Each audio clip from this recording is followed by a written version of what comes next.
Former homeless people, what did you need the most? What was the best thing someone did for you? For me it was socks. Shoes too. But the simplest thing of socks made me feel better about myself. When it was cold I could pull out a pair or four to use on my feet or hands. Gifted me an old baggy waterproof jacket with a big hood. It had many pockets too. A little large to carry around, since I was carrying a lot of other stuff too, but proved very useful. It was very rainy at that time. Hygiene. Anyone who let me take a shower and shave was an angel. Employment. I wasn't addicted and wasn't mentally ill, but I had legal trouble, and employers aren't going to hire someone who is probably going to jail 5 months from now. I had to work under the table for like $4 per hour. If there had been a way for me to get a decent temp job I could have probably got a res****tty apartment for the interim. I was able to secure a spot in a church basement for a little while. The nicest thing anyone did was one of the people from church brought me a Super Nintendo and a stack of games to help keep the boredom and loneliness at bay. Clean socks and underwear and basic hygiene. The best thing a person did for me was explain to me that nobody gives a ***k about me except me and my family. That conversation went a long way to me stopping shooting up in alleys and getting a career. My wife was homeless as a teenager. On Friday afternoons, a businessman would walk up to her and ask her if she was hungry. She would say yes, and he would take her into the restaurant on the corner. She never felt any danger with him, and she has had to cut somebody badly before. He was just some dude offering her a meal. He would let her get anything in the menu. He would sit and read the paper and drink a cup of coffee. There was never any conversation. When he was finished, he would pay the bill and leave. There was never any exchange of words other than "you hungry?" and "have what you want?" and "have a good afternoon." This happened multiple times. She never felt like a project to him. She never felt less than him. She never felt in danger. He was just a guy who saw a dirty girl on the street who needed to eat. She has since gotten her JED, graduated from a trade school with a fitness degree, and now has earned her MBA with honors. She is an amazing woman and an amazing mother. The one wish she has is that she can run into the businessman who bought her lunches and thank him. Showers and a place to wash your clothes, to save as much money for food, to be able to get dollar menu items and feed yourself 3 times off $5 and some change. Not sure if living in the car counts as homeless though, but a 93 Accord ain't exactly a home. I work in downtown and see these guys in a park every morning sleeping on the grass. Would it be weird if just brought them breakfast one day? I feel bad and have never spoken to them, but I bet they will be there tomorrow morning. Somewhere to sleep. Without sleep nothing works right.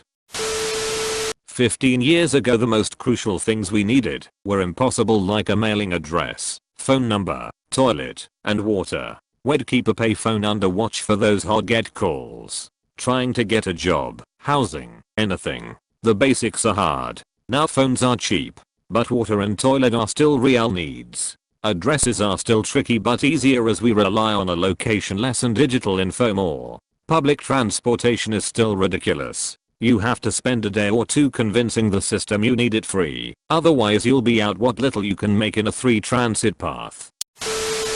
Aged out of foster care, nowhere to go but a squat house. I was what Utah folks called a planter box kid. Spent a year doing any job and every job I possibly could to get out of it. Then I joined the army. Spent 4 years as a soldier and failed a marriage, which meant when I got a medical discharge after my deployment I was homeless again. Spent a little while in a veteran group home, but they only give you 90 days to get a place and get out. My disability pay wasn't enough for rent, but I went to a day labor and stood with the Mexicans at Home Depot for odd jobs. Finally my best friend offered me to move back home to Texas so work as a ranch hand for her dad. So I moved back to Texas. She became a huge advocate for me with the vow, and now I run a ranch. I'm off all my pain/psychoactive drugs and haven't been drunk in 3 years. Oh, and now my best friend is my wife. We have 4 kids.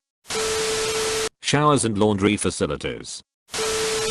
A place to sleep and shower. Yeah, I'd be amazed how much you'd value a good night's sleep on a couch or a bed, then in the morning having a shower. A close second to those was actually someone taking my situation seriously and helped me through it. My situation was an odd one. I was considered too unstable mentally to hold down a job, yet I still had to work because while I was considered by doctors and mental health professionals to be unstable, by my country's F***KED sense of what poverty is / I couldn't claim any benefits. It didn't help that the one benefit I was entitled to was withheld from me by a vindictive housing officer, and my abusive mother would steal most my money I got. I can only speak about my homeless experience, but I had a point where I was at the lowest point, and it took 2 suicide attempts to actually get any help for my issue.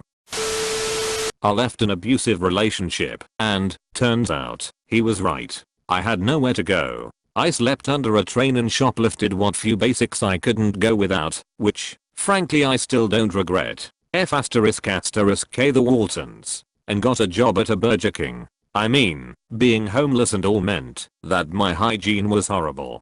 Cut off all my hair to hide it, but there's a certain point where you can't anymore. One of my managers pulled me aside and asked me what was up.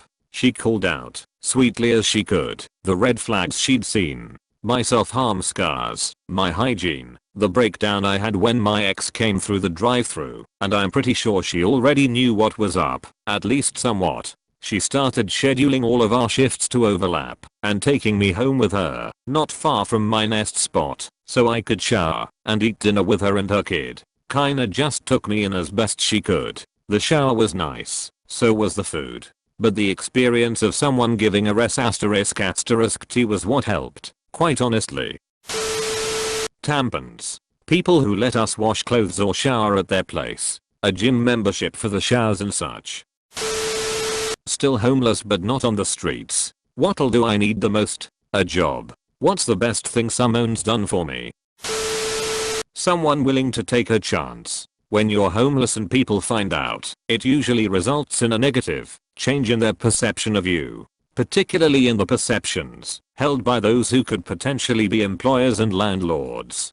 That's if you choose to disclose the information. Easy to do with employment if you're capable of staying physically clean, i.e. regular showers and trips to a laundromat. Not so easy to do with a potential landlord, as you have to disclose your rental history. When you tell people you're homeless, you're bound to get people who will treat you with disdain. People who assume you're homeless because of some vice like drugs, alcohol, gambling, etc. There are many reasons for why someone is homeless that have nothing to do with how responsible you may or may not be, such as natural disasters, fires, floods, illness, or injury, and escaping dangerous situations like domestic violence. I'm not homeless because I'm irresponsible or addicted to some substance, illegal or otherwise. I'm homeless because life threw a wrench at my head and then started beating me with it while I was down. I had a clean rental history, no evictions or anything of the like, and I worked 40 to 60 hours a week to afford my bills, which took priority over everything. I could afford rent, but nobody believed I would pay it just because I was homeless.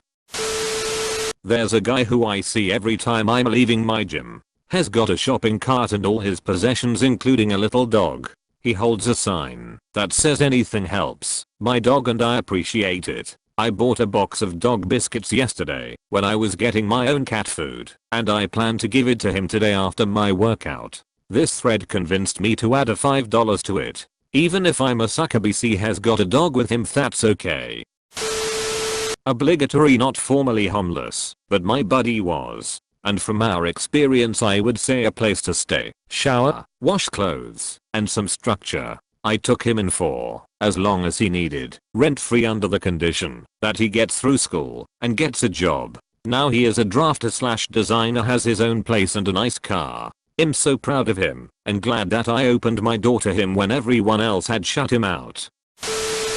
Not the homeless man, but this is what a homeless man said to me. I had gone to a cafe and gotten myself a donut and frappuccino. I enjoyed the frappuccino and was left too full for the donut. When I walked out the cafe, there was this homeless man begging. I have him the donut and told him to enjoy it. He said, "This is the nicest thing someone did for me this week. Please remember, homeless people are people first and foremost. Talk to them every now and then. Listen to them, share your time, share some food with them. They deserve love just as much as everyone else. My auntie was homeless, and she said the best thing was when a laundromat lady who had taken a liking to her offered her shower and a pair of clean clothes to borrow for a job interview. My auntie got the job and built her way up from there. Make sure to like and subscribe for more daily content. Thanks for watching.